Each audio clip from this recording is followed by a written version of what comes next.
Assistive technology, speech to text with notability. What is speech to text? Well, speech to text translates spoken words into visual text. Individuals can speak a message rather than typing it.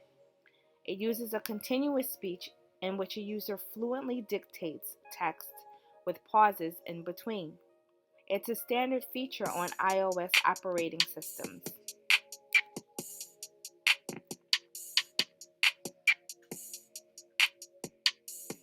Today we're using speech to text in conjunction with Notability, an iOS app created by Ginger Labs.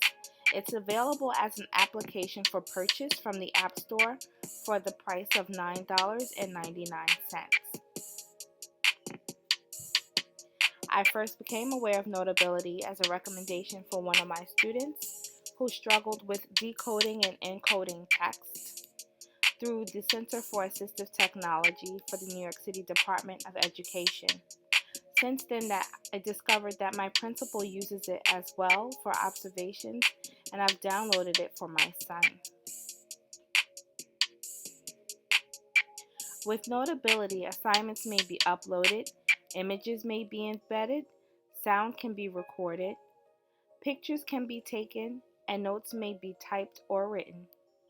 Please observe how we use Notability in conjunction with speech to text to answer questions with my 11-year-old Brandon.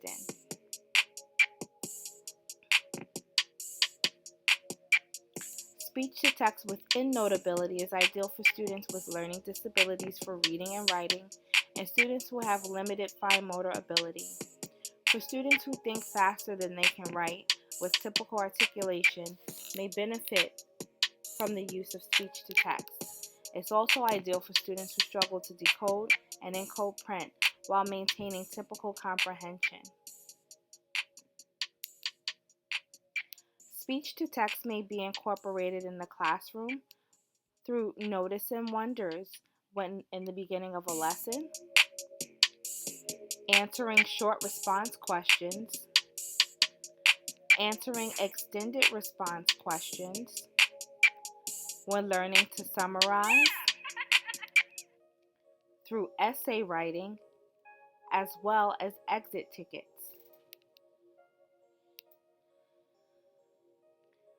Some of the pros and cons of speech to text. It may assist students who have challenges in coding text. It can help them get their ideas down faster. It assists students who have fine motor challenges with writing and issues grasping a pen or pencil. It assists students in writing in a timely manner. It also assists students with maintaining pace with their peers. My student actually finished a lot faster than everyone else today.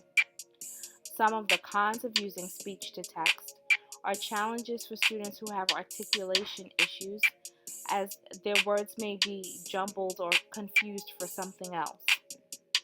Another challenge is with accurate text if the environment is noisy.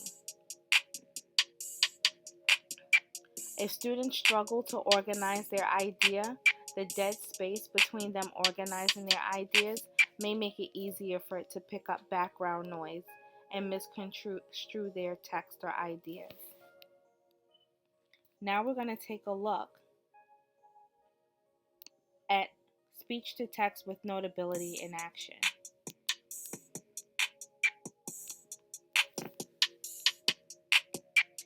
So all I had to do was airdrop a homework assignment that was left by my son's teacher this evening.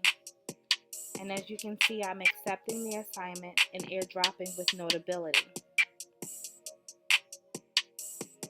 It's imported as a new note and highlighting which pages to be selected.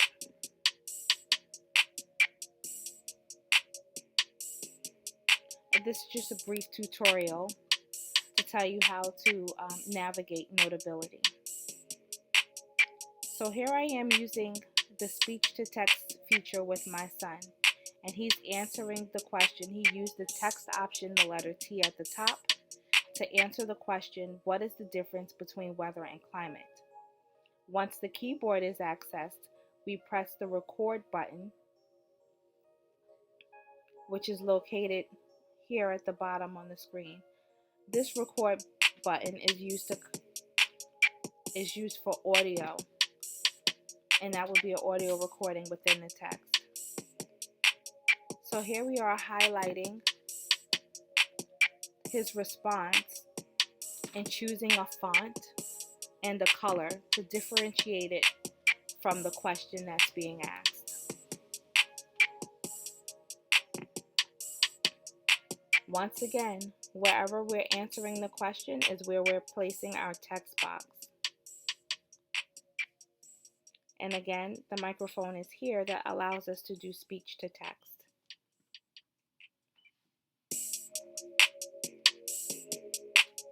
So if you'll notice, it takes the system a couple of minutes to try to figure out what it says. Here it says Julia, but it figured out that we were talking about where cold air warms up. So students have to become accustomed to proofing their work to make sure that it makes sense. You'll also notice that we missed a period here. And so the next time we record, we'll have to be sure to input the punctuation.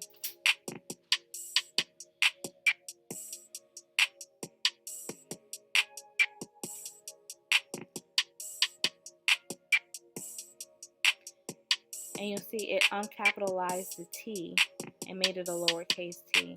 And this is us just shifting the space, so we have enough space to jot down all of our ideas. So again, we remembered the punctuation at the end of precipitation.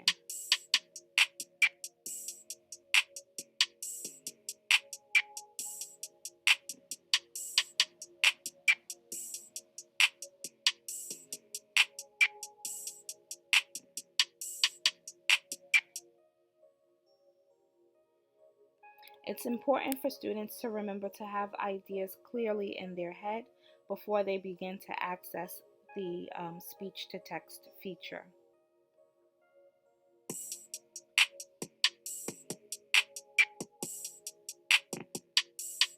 And so once we're finished with using the speech-to-text to answer these questions, we can print this document straight out and hand it in as an assignment, or we can upload it to his Google Drive and email it.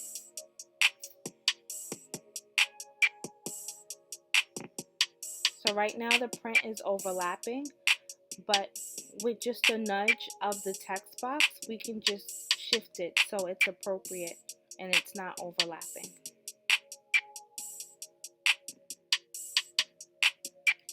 So we're going to pause here for now. Thank you so much for taking the time